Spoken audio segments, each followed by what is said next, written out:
Sahabat otomotif kompas.com, di samping saya sudah ada Hyundai Creta Pro Max.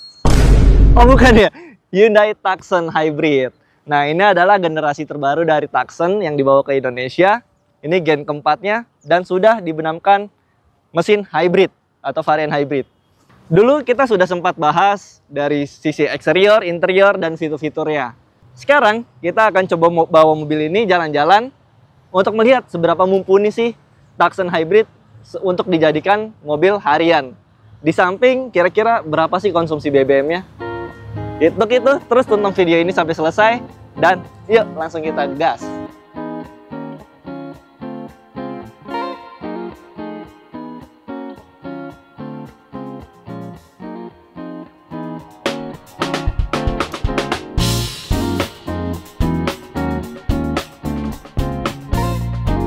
Kenapa tadi saya alasannya bilang ini adalah Creta Pro Max?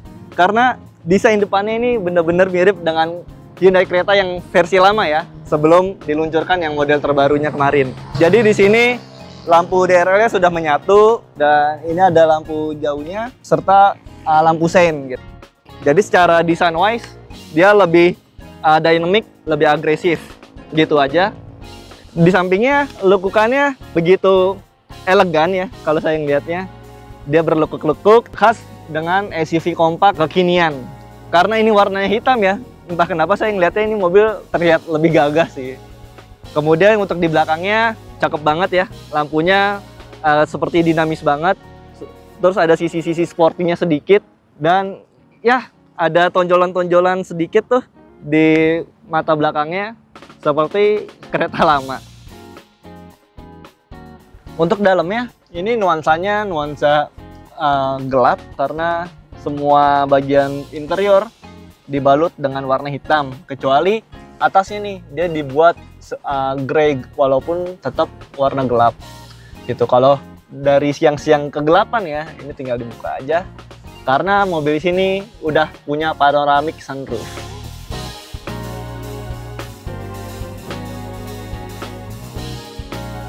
Kemudian untuk dashboardnya dia terbilang simple, cuman ada beberapa untuk naruh tempat handphone ya atau dompet. Dan ini panel instrumennya dia driver oriented, terus dia mencekung seperti ini.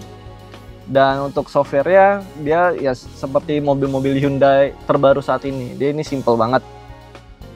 Jadi di sini juga banyak tombol fisiknya ya, ini hazard dan lain-lain. Jadi untuk pengaturannya itu cukup mudah baik dari penumpang bagian depan maupun dari sisi pengemudi.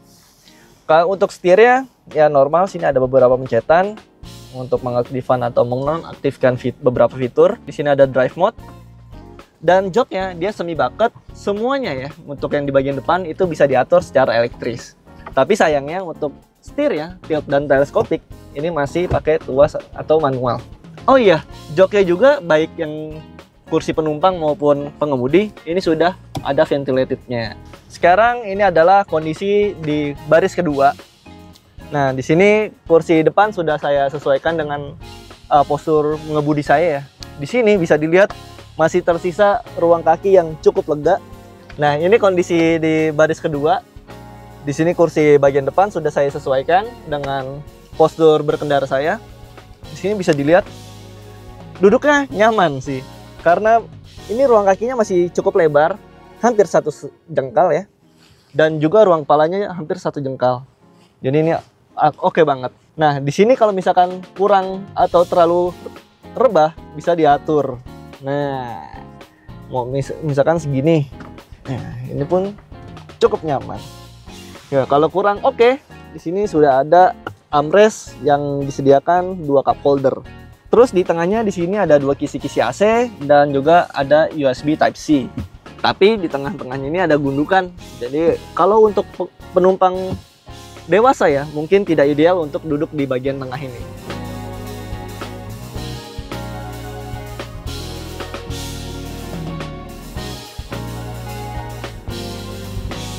Sebagai mobil hybrid termurah dari Hyundai saat ini di Indonesia, yang dijual 740 jutaan, Tucson Hybrid dibekali dengan mesin dan baterai yang sama dengan Santa Fe.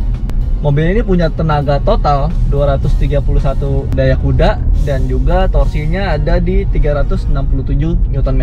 Ya mirip-mirip lah ya sama Hyundai Santa Fe yang baru. Tapi ini bodinya lebih kompak. Otomatis akan ada perbedaan dari sisi performa, dari handlingnya. Soal handling, menurut saya Hyundai Tucson terbaru ini sangat cocok ya untuk digunakan sebagai kendaraan harian, khususnya di jalur perkotaan. Karena diameter dari setirnya ini cocok banget nih untuk rata-rata postur tubuh orang Indonesia yang tingginya itu sekitar 160 cm. Kemudian juga feedback dari setirnya sendiri ini cukup responsif, dalam artian kalau kita mau belok dia nggak ada jeda sekalipun, jadi langsung kayak gitu. Padahal nih selama saya pakai, mode dari steeringnya ini masih dalam mode yang normal nih. Kalau kita ubah ke sport, ini dia akan lebih sensitif lagi. Tapi enak ya kalau pakai yang sport, ketika dalam kecepatan tinggi itu asik banget, fun to drive banget rasanya. Apalagi yang tadi ya mesinnya itu udah turbo, terus dia sudah hybrid juga, jadi bener-bener fun to drive nih. Kalau untuk bantingan suspensinya ini asik banget sih, asik banget untuk kontur jalan yang mayoritas ada di Indonesia ya. Karena kalau saya ngerasanya ya, di depannya ini dia settingannya rada empuk, tapi di belakang dia rada stiff atau rada kaku, jadi imbang gitu ketika kita harus melintas di gravel atau ya di jalan-jalan seperti ini nih. Nah, itu asik banget. Namun yang ini preferensi ya, tapi yang saya sendiri kurang suka adalah radius putarnya nih. Dia nggak, walaupun kecil, nggak tajam-tajam banget. Jadi kalau misalkan mau muter balik ya kita harus ngira-ngira, ya butuh perkiraan lah ya, butuh perhitungan tersendiri gitu. Nah untuk mode berkendara sebenarnya sama aja ya kayak mobil Hyundai lainnya, tapi yang menariknya di sini ada mode khusus, yaitu mode baby. Ini apa ya? Ini bayi nyetir atau gimana? Jadi kita coba kali ya. Jeda dikit. Oh ternyata baby ini dia akselerasi dan deselerasinya itu lebih smooth gitu. Jadi nggak ya ngurangin hentakan lah ya, supaya mungkin kalau misalkan kita bawa anak kecil di bagian belakang nggak mual gitu, nggak mabok darat gitu kan. Ini akselerasinya bahkan menurut saya lebih lembut daripada Eco ya. Jadi seperti kayak ada dikasih jeda sedikit gitu. Tapi kurang ya, karena dia membuat mobil ini senyaman mungkin, terus ditambahkan dengan lag yang sedikit ya. Jadi kalau kita butuh tenaga atau daya tambahan untuk nyalip, lebih mending Eco sih. Tapi setelah pakai ini, saya kayaknya lebih enak pakai mode baby sih. Ini enak banget, nyaman. Ya ini seperti kaki saya disekolahin lah ya, dibantu jadi lebih enak untuk nginjek gas dan deselerasinya. Jadi oke lah, nyaman banget untuk dipakai sebagai kendaraan harian. Ya seperti yang tadi saya bilang ya di awal, ini mobil pakai mesin yang sama dengan Hyundai Santa Fe. Tahu kan Hyundai Santa Fe terbaru kayak gimana? Yang bodinya tuh lebih besar, jauh lebih besar daripada Tucson. Tapi kira-kira ini konsumsi BBM-nya lebih hemat gak ya? Nah, setelah saya pakai beberapa hari ya, dari layar MID aja nih, dengan jarak tempuh 128 km, rata-rata konsumsi bahan bakar dari Tucson Hybrid adalah 17,5 km per liter. Ini dalam catatan saya bawa mobilnya biasa aja, nggak diirit-iritin. Terus beberapa kali juga mode berkendara diganti, karena kita juga mencoba ya gimana rasa sport dan rasa eco, dan yang tadi baby tadi kayak gimana. Dan keadaan jalan juga beragam karena kita pakai mobil ini di jalur perkotaan. Kalau kita bandingin ya sama Santa Fe ya dengan varian yang sama hybrid, saya waktu itu kan pernah make dari perjalanan Bandung ke Garut ya di akhir tahun lalu. Dia bisa mencapai rata-rata konsumsinya 15,5 km per liter.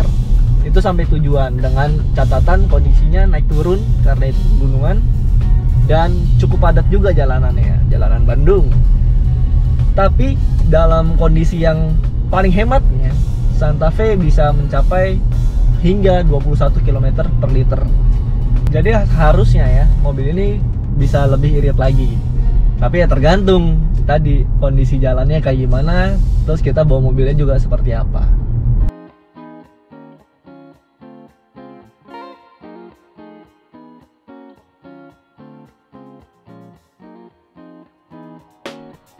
Sebelum kita masuk ke kesimpulan, kalau kalian butuh informasi seputar mobil Hyundai, jangan sungkan untuk datang langsung ke Hyundai Goa ya, dan bertanya ke staf di sana. Mereka siap melayani dengan ramah dan membantu menemukan solusi terbaik untukmu. Ya, memang Hyundai Tucson Hybrid ini begitu nyaman banget untuk dijadikan kendaraan harian. Performanya yang begitu apik, terus juga responsif, dan kenyamanan yang disajikan oke sekali untuk kalian gunakan di jalur perkotaan. Jujur saja, mobil yang dijual 743 jutaan ini cukup sulit untuk melihat, untuk mencari kekurangannya ya. Karena kalau kita bandingkan harganya, ya untuk mobil yang sekelas itu memang range-nya ada di sekitar segituan, di 700 jutaan dengan pajak tahunan 9 jutaan. Jadi ya balik lagi ya ke masing-masing preferensi kalian. Untuk konsumsi BBM-nya juga tadi sudah kita buktikan, ya memang bukan yang terbaik, tapi mobil ini berada di tengah-tengah ya. Ada di rata-rata sebagai mobil yang hemat bahan bakar. Tapi kalau kita cari-cari lagi ya, tadi setelah saya kulik-kulik, ada satu hal sih yang mungkin bisa menjadi improvement ke depan bagi pihak Hyundai. Karena ini cukup membahayakan, apalagi di jalur yang cukup padat dan semua serba nempel ya, yaitu lampu sein belakangnya. Itu lampu seinnya terlalu bawah sehingga pengemudi motor maupun mobil itu rada tidak aware mungkin ya. Bingung juga sih ya, karena lampu utama yang di belakang itu begitu besar, kenapa nggak disatuin aja sih di sana gitu? Kenapa harus di bagian bawahnya? Kayak kelupaan gitu, kelupaan naro, jadi makanya di situ. Dan menarik ya, yang nyadar tentang hal itu sebenarnya bukan saya yang mengendarai ya, tapi teman saya yang ada di luar memvideokannya gitu. Jadi dalam artian mungkin pengendara akan tidak menyadari atas bahaya tersebut, tapi bahaya tersebut akan datang dari pengendara yang ada di sekitarnya, khususnya yang ada di bagian belakang. Segitu aja video hari ini bersama Hyundai Tucson Hybrid. Jangan lupa untuk klik like, comment, dan subscribe supaya kalian tidak ketinggalan video menarik lainnya dari Kompas Otomotif. Saya Ruli, dadah!